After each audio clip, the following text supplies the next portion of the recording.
This is not a story about heroism.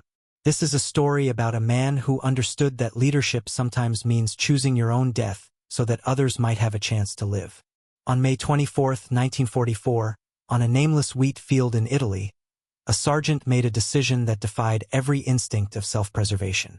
What happened in the next 4 minutes would break the spine of a German defensive position, save dozens of American lives, and cost him everything. This is the story of the last charge. The morning came without mercy. Dawn broke over the Anzio beachhead on May 24, 1944, with the kind of pale, indifferent light that offers no comfort to men who know they may not see another sunrise. The air carried the smell of turned earth and cordite, a combination that had become as familiar to the soldiers of Company B as their own sweat. For 4 months, the men of the 3rd Infantry Division had been locked in a grinding stalemate on this narrow strip of Italian coastline, their backs to the Tyrrhenian Sea, their faces toward an enemy that refused to break. The Anzio beachhead had become a killing ground. What was supposed to be a bold amphibious flanking maneuver had devolved into something closer to the trench warfare of the previous war. The Germans held the high ground, the towns, the road junctions. The Americans held a perimeter and a prayer. Every yard of ground was purchased in blood, and the price kept rising. Sergeant Sylvester Antolak had turned 27 years old 3 months earlier, though the face that stared back from his shaving mirror looked older. He was from St. Clairsville, Ohio, a coal mining town where men learned early that some jobs required you to descend into darkness with no guarantee of coming back up. The Army had taught him different skills, but the fundamental lesson remained the same. Someone had to go first into the dangerous places. Someone had to accept the risk so that others could follow. He had joined Company B, 1st Battalion, 15th Infantry Regiment in North Africa, back when the war was still new enough that men spoke about it ending by Christmas. That optimism had died somewhere between Kasserine Pass and Sicily. What replaced it was not pessimism exactly, but a kind of hardened realism. You did your job. You looked after your men. You moved forward when ordered, and you didn't think too much about the odds. By May of 1944, Antolak had become the kind of sergeant that company commanders prayed for and mothers dreaded. He was reliable, calm under fire, and possessed that rare quality of being able to make decisions in the space between heartbeats when hesitation meant death. The men under him trusted his judgment because he had kept them alive through situations where survival seemed unlikely. He never asked them to do anything he wouldn't do himself. That morning, that principle would be tested in a way none of them could have imagined. The objective was straightforward in the way that military objectives always are when described on a map. Company B needed to advance approximately 800 yards across open farmland and seize a cluster of stone buildings that German forces were using as a strong point. Control of this position would open a supply route and allow the breakout from Anzio to continue. On paper, it was a routine infantry assault. On the ground, it was something else entirely. The terrain was brutally simple. Wheat fields stretched in every direction, flat as a table, offering no cover beyond the wheat stalks themselves, which stood perhaps 2 feet high. In peacetime, this would have been beautiful country. The fields rolled gently under the Italian sun, dotted here and there with stone farmhouses and lines of cypress trees marking property boundaries. In war, it was a killing floor. There was nowhere to hide, nowhere to take cover. A man standing upright could be seen from half a mile away. A man crawling could still be spotted at 300 yards by anyone with decent optics and elevated position. The Germans understood the value of this terrain better than anyone. They had spent months fortifying every defensible position along the approach routes. Machine gun nests had been dug into the bases of stone walls, camouflaged with cut brush and positioned to create interlocking fields of fire. Mortar teams occupied the high ground, pre-registered coordinates on every likely avenue of approach. Snipers waited in bell towers and behind shattered windows, patient as spiders. And then there were the MG42s. The German Maskenengewehr 42 was not simply a machine gun. It was an instrument of industrial-scale violence, capable of firing 1,200 rounds per minute. That rate of fire produced a sound unlike anything else on the battlefield. A ripping buzzsaw noise that soldiers said sounded like tearing canvas, except the canvas was the air itself, and what was being torn apart was human bodies. A single MG42 in a good position could pin down an entire company. Two of them, positioned to create a crossfire, could make an advance impossible.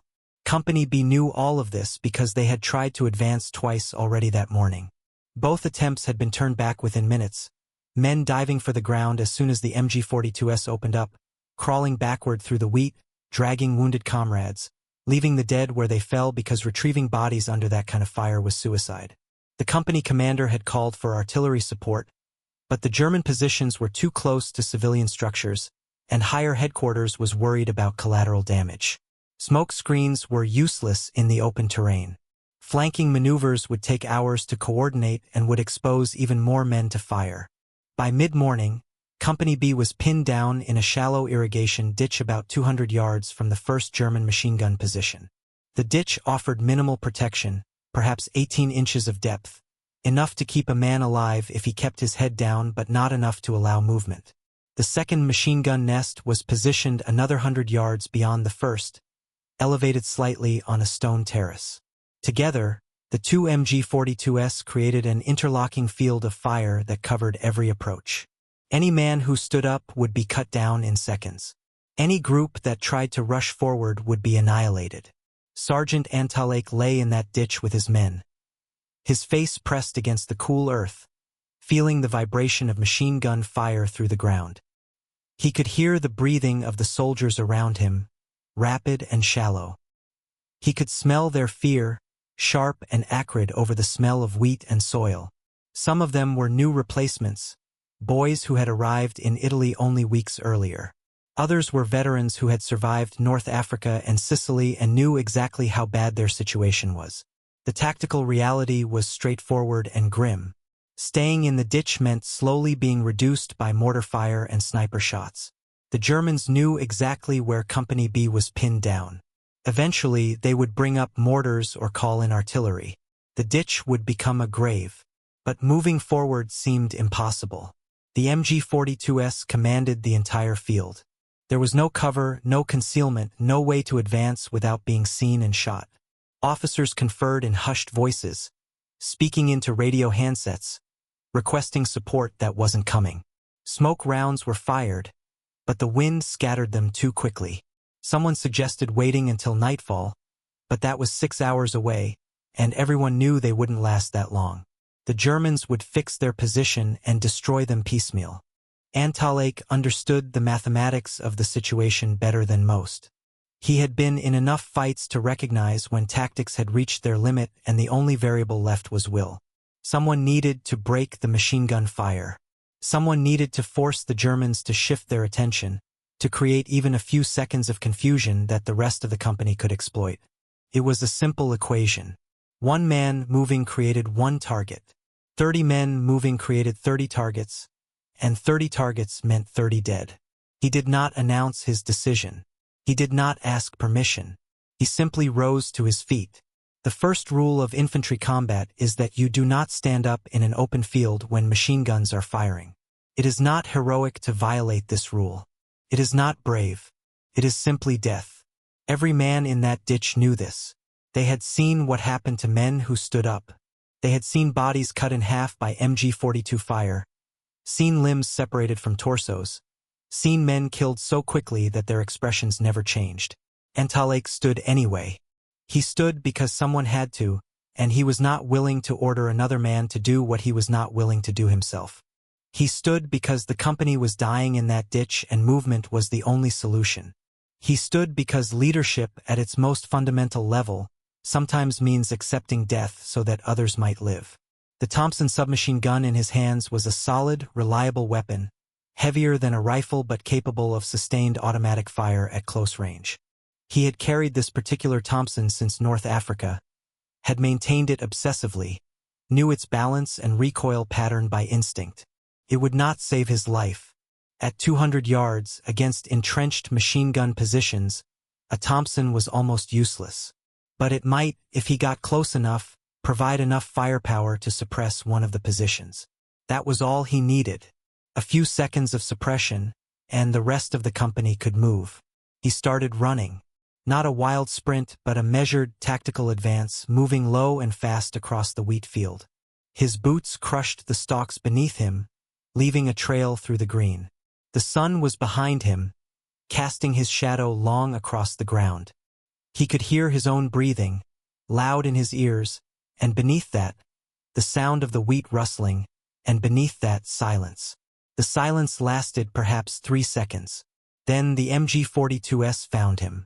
The sound of that kind of fire is difficult to describe to anyone who has not experienced it. It is not the individual cracks of rifle shots. It is a continuous roar, a sustained ripping noise that seems to come from everywhere at once.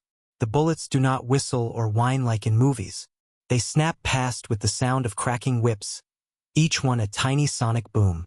At 1,200 rounds per minute, the sound overlaps and merges into a single sustained note of pure violence. Antolak ran through that wall of sound. He ran through air that was being torn apart by metal moving faster than sound. He ran through a space where death was not a possibility but a statistical certainty, where every fraction of a second meant dozens of bullets searching for his body. He covered 50 yards before the first round hit him. It struck his left shoulder, a 7.92 mm bullet traveling at over 2,000 feet per second, carrying enough energy to shatter bone and tear muscle. The impact spun him slightly, knocked his stride off balance. A normal man would have gone down. A normal man would have been finished. Antolak staggered, recovered, and kept running. The men in the ditch watched in absolute silence. They had stopped breathing. What they were witnessing was impossible. Men did not run through MG42 fire. Men did not get shot and continue moving. The laws of physics and biology did not permit it. And yet Sergeant Antolak was still on his feet, still moving forward, closing the distance to the first machine gun position. He covered another 70 yards. His left arm was hanging useless now, blood soaking through his uniform, but his right hand still gripped the Thompson. He could see the German position clearly now, could see the muzzle flash of the MG42, could see the faces of the soldiers manning it. They looked terrified. They were pouring fire at a single target at close range, and that target was not stopping. The second bullet hit him center mass, punching through his chest just below the sternum. This was a killing shot. The bullet tore through vital organs, collapsed a lung, sent him crashing to the ground face first into the wheat. Blood spread out beneath him, darkening the soil. In the ditch, men started to move, thinking they could reach him, pull him back. Officers shouted for them to stay down. The MG42s were still firing, sweeping the field, waiting for more targets. Sergeant Antolak pushed himself up. How he did this is a question that has no satisfactory medical explanation. The human body has limits. Those limits are defined by blood loss, by oxygen deprivation, by trauma to vital systems. He had exceeded those limits. He should have been unconscious or dead. Instead, he got to his knees, then to his feet. He picked up the Thompson with his right hand, wedged the stock under his left arm, and started walking forward. Not running now. Walking. A slow, deliberate advance toward the machine gun nest that was still firing at him. His face was pale, his uniform soaked with blood, but his eyes were fixed on the target. He was 40 yards away, then 30, then 20. The Germans in the first position stopped firing. Not because they wanted to, but because they were looking at something that violated every assumption about what was possible. They had hit him 3 times. They had seen him go down. And he was still coming. Antolak opened fire. The Thompson bucked against his side. A short, controlled burst. 2 German soldiers dropped. The others threw up their hands. At 15 yards, Antolak walked into the position, his weapon trained on the surrendering soldiers. 10 men, elite German infantry, laid down their weapons. Not out of cowardice, but out of a kind of awe. What they had just witnessed was beyond their understanding of what a human being could endure. He should have stopped there.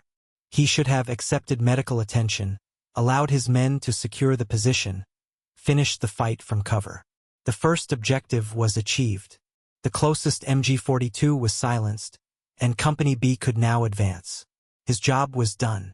Sergeant Antolak looked toward the second machine gun position, another 100 yards distant, still firing, still pinning down parts of the company. He started walking toward it.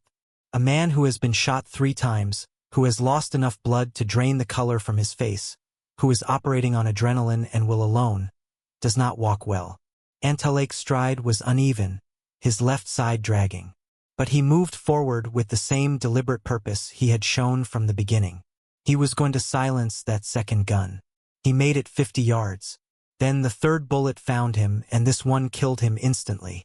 He collapsed into the wheat and did not rise again. The silence that followed lasted only a moment. Then the men of Company B erupted from the ditch in a collective roar that had nothing to do with training or tactics and everything to do with fury and grief. They charged across the wheat field toward the second German position, firing as they ran, screaming words that had no meaning beyond rage. They overran the position in minutes, killed or captured every defender, and continued pushing forward until they had secured the objective. The German defensive line broke, not because of superior tactics or overwhelming firepower, but because the soldiers manning that line had seen something that shattered their confidence. If one American sergeant could do what Antolak had done, what would an entire company do? The psychology of defense depends on the belief that the enemy is rational, that they will preserve themselves, that they will break under sufficient fire. Antolak had demonstrated that these assumptions were false. And when assumptions break, lines break. Company B advanced 800 yards that day, secured the objective, and opened the supply route. The breakout from Anzio continued. By June, the Allies would enter Rome. The strategic importance of that one wheat field would be forgotten in the larger sweep of the Italian campaign, but the men who were there never forgot. They had watched a man choose death deliberately, and in doing so, give them life. Sergeant Sylvester Antolak's body was recovered from the wheat field and buried with full military honors. His final confirmed tally was 20 enemy soldiers eliminated and 1 MG42 position captured single-handedly. He was awarded the Medal of Honor posthumously, the citation reading in the dry language of military bureaucracy what could never be fully expressed. Conspicuous gallantry and intrepidity at the risk of his life above and beyond the call of duty. He was buried at Sicily-Rome American Cemetery in Nettuno, Italy, a place of white crosses and quiet grass where thousands of men who died in the Italian campaign rest under foreign soil. His grave is marked with a simple white marble cross, identical to all the others, bearing his name, rank, and the date of his death. There is nothing on that marker to indicate what he did, no description of the charge or the wounds or the impossibility of his final act. Just a name and a date, which is how most of history's greatest moments are remembered. The story of what happened in that wheat field was not widely known outside the 3rd Infantry Division for many years.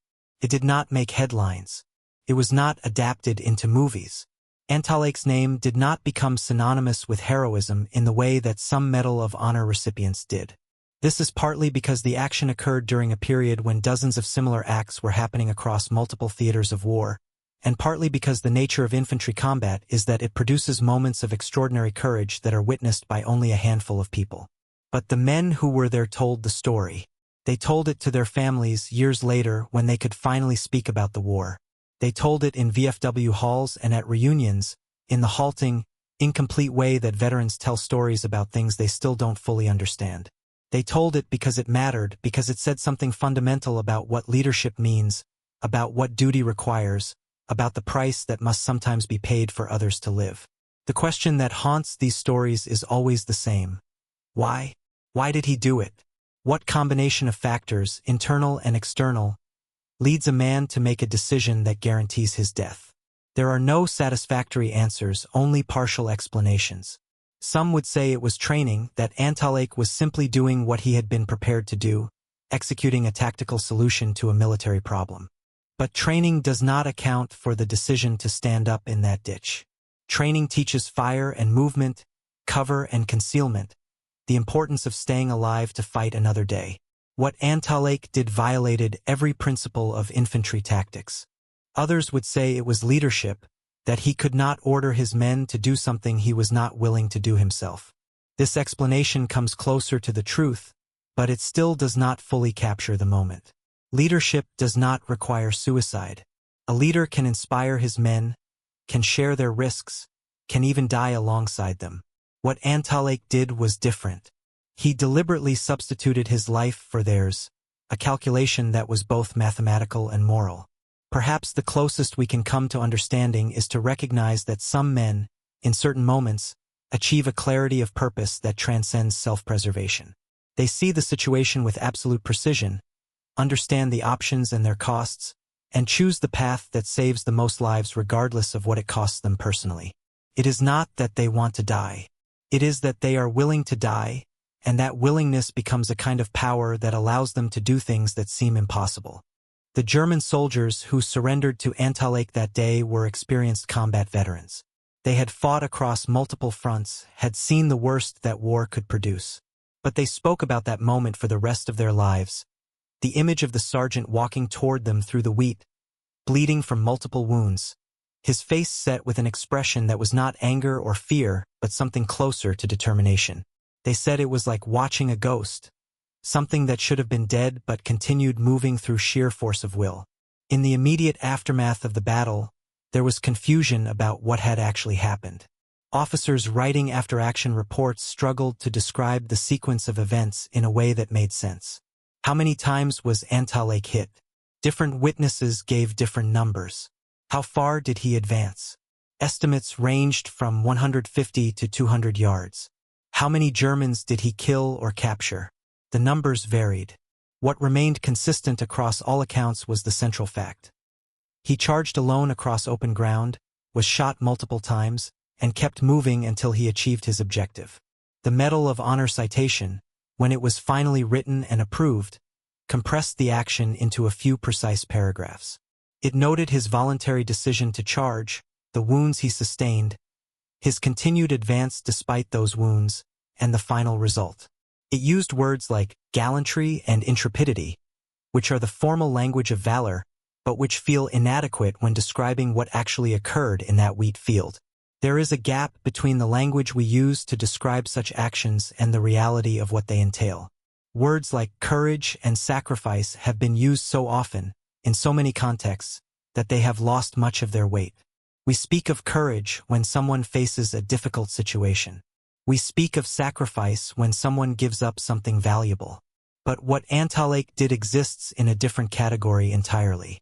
It was not courage in the sense of overcoming fear, because what he did was not about conquering fear but about accepting death. It was not sacrifice in the sense of giving something up, because sacrifice implies a choice between alternatives. Antolak chose the only option that would allow his men to live, which means it was not really a choice at all, but a recognition of necessity. The wheat field where he fell has returned to normal agricultural use. The stone buildings that were the objective of the attack still stand, occupied now by Italian families who know nothing of what happened there in 1944. The land shows no scars. There are no monuments, no markers, nothing to indicate that this particular patch of ground was the site of something extraordinary. The wheat grows as it always has, green in spring, golden in summer, harvested each fall and replanted each spring. Nature does not remember human events. This is as it should be. The world moves on. The war ended, Europe rebuilt. Generations were born who have no personal connection to those events. The urgency and terror of that day in May 1944 exists now only in written records and fading memories. Most of the men who witnessed Antolak's charge are dead now. Their stories carried forward by children and grandchildren who can recite the facts but cannot convey the feeling of watching a man do something that should have been impossible. But the fact that the world has moved on does not diminish what happened. The passage of time does not make courage less real or sacrifice less meaningful. If anything, the distance allows us to see these events more clearly, stripped of immediate emotion, revealed in their essential form. What Sergeant Antolak did in that wheat field was this.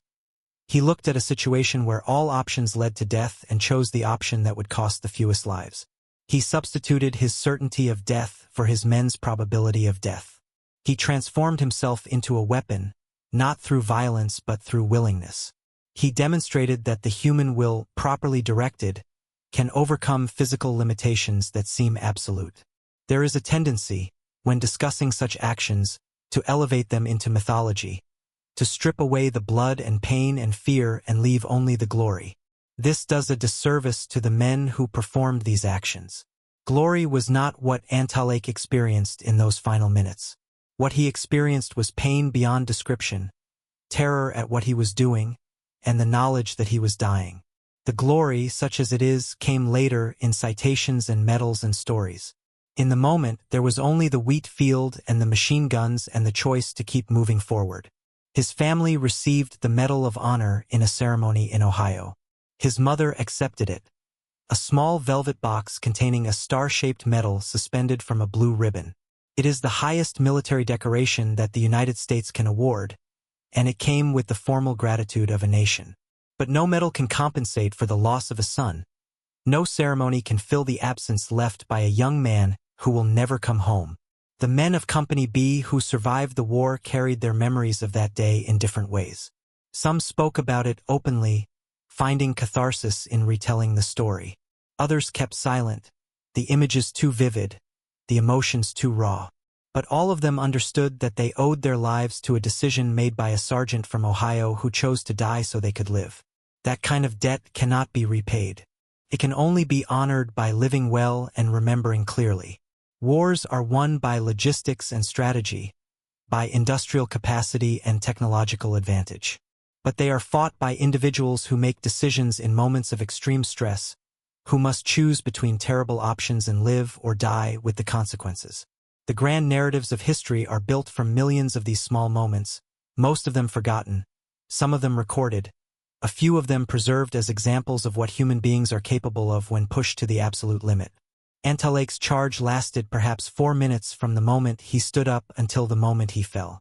In that span of time, shorter than a commercial break, longer than most people can hold their breath, he altered the course of a battle, saved dozens of lives, and demonstrated something profound about the nature of leadership and sacrifice. The MG42 that killed him was recovered from the battlefield and likely sent to a depot for reissue. The wheat in which he bled returned to the soil and nourished the next year's crop. The stone buildings were repaired and reoccupied. The tactical situation that seemed so desperate that morning resolved itself, and the war moved on to the next crisis, the next battle, the next impossible situation requiring impossible courage. At Sicily Rome American Cemetery, the grass is maintained by the American Battle Monuments Commission, cut weekly, kept perpetually green. The white marble crosses stand in perfect rows, aligned with geometric precision, each one marking a life that ended in a foreign land in service to ideas about freedom and democracy that seem abstract when written down but which become concrete when people are willing to die for them. Visitors to the cemetery can walk among the crosses, read the names and dates, try to imagine the lives behind the inscriptions. Some graves have flowers, placed by family members who still make the journey across an ocean to honor their dead.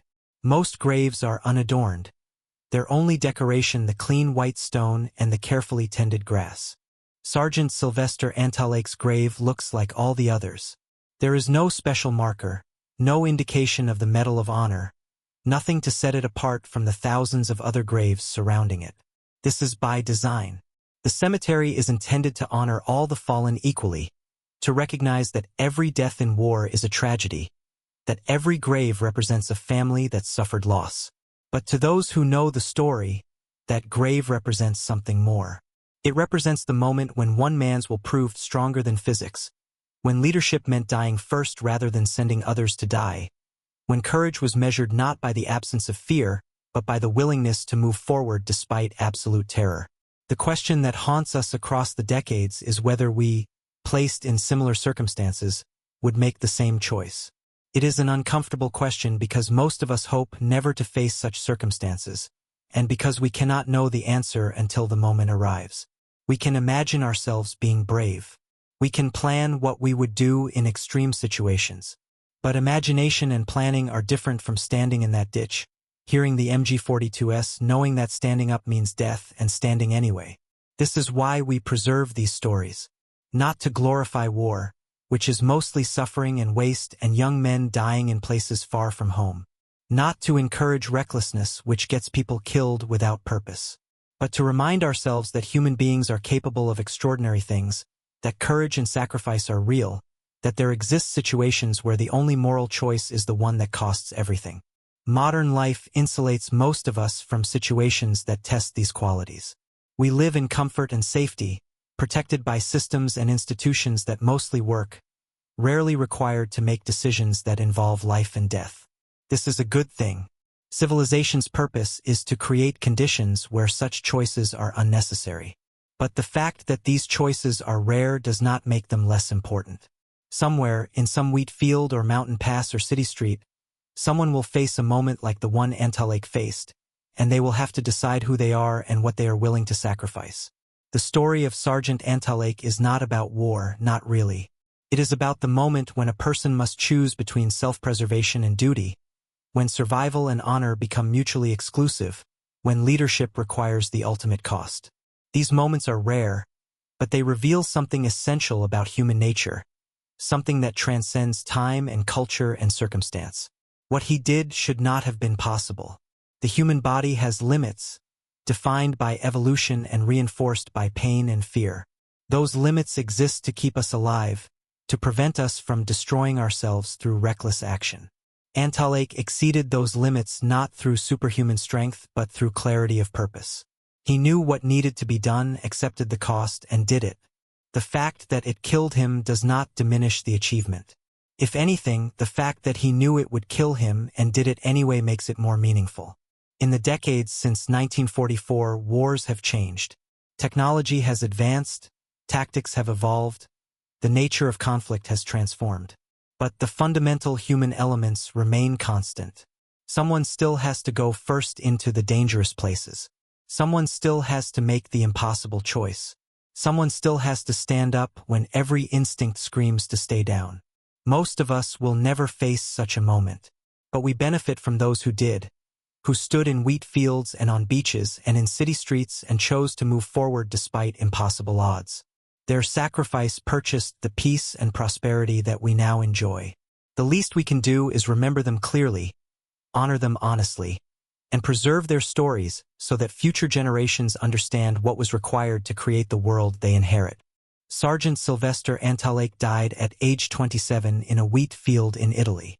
He had a future that was taken from him, dreams that were never realized, years of life that were cut short. What he did in those final minutes cannot compensate for that loss. Nothing can. But what he did saved lives, changed the course of a battle, and demonstrated something fundamental about courage and leadership that remains relevant 80 years later. His grave in Nettuno is visited occasionally by Americans passing through Italy, by military historians researching the Italian campaign, by Italian civilians who maintain the memory of the war that swept across their land. They place flowers, take photographs, stand in silence for a moment before moving on. The grass grows, the sun rises and sets, the seasons turn. The dead do not rise, but their stories persist, carried forward by those who believe that some things should not be forgotten. This is one of those things. What happened in that wheat field on May 24, 1944, matters not because it was unique. There were many acts of extraordinary courage during the war, but because it was so perfectly clear in its choice and consequence. One man, one moment, one decision that could not be undone. The rest is history, written in citations and carved in marble, but also written in the lives of the men who survived because Sergeant Antolak stood up. We live in a world built by such moments, though we rarely think about it. The peace we enjoy, the freedoms we take for granted, the stability that allows us to pursue our dreams. All of it rests on a foundation of sacrifice made by people whose names we mostly do not know. They were not saints or heroes in the mythological sense. They were ordinary people who found themselves in extraordinary circumstances and somehow found within themselves the strength to do what was necessary. If you've stayed with this story until now, perhaps you understand why it needed to be told. Not to glorify violence or romanticize war, but to preserve a moment of clarity in a confused and complicated world. To remember that courage is real, that sacrifice matters, that leadership sometimes requires accepting your own death so that others might live. Take a moment to consider what you've just heard.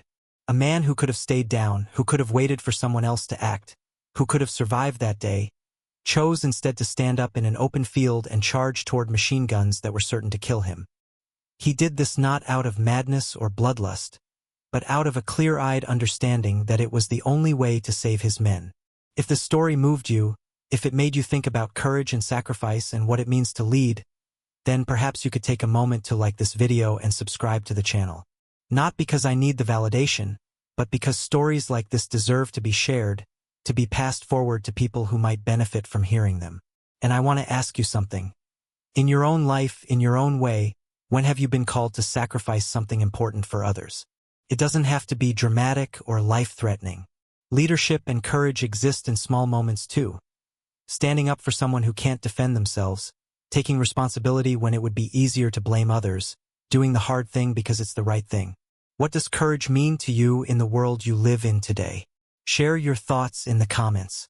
I'll read every one of them because these conversations matter.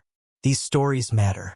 And remembering men like Sergeant Sylvester Antolak matters, not just for history's sake, but because the qualities he demonstrated, duty, courage, sacrifice, are timeless, and we need them just as much today as we did in that wheat field 80 years ago.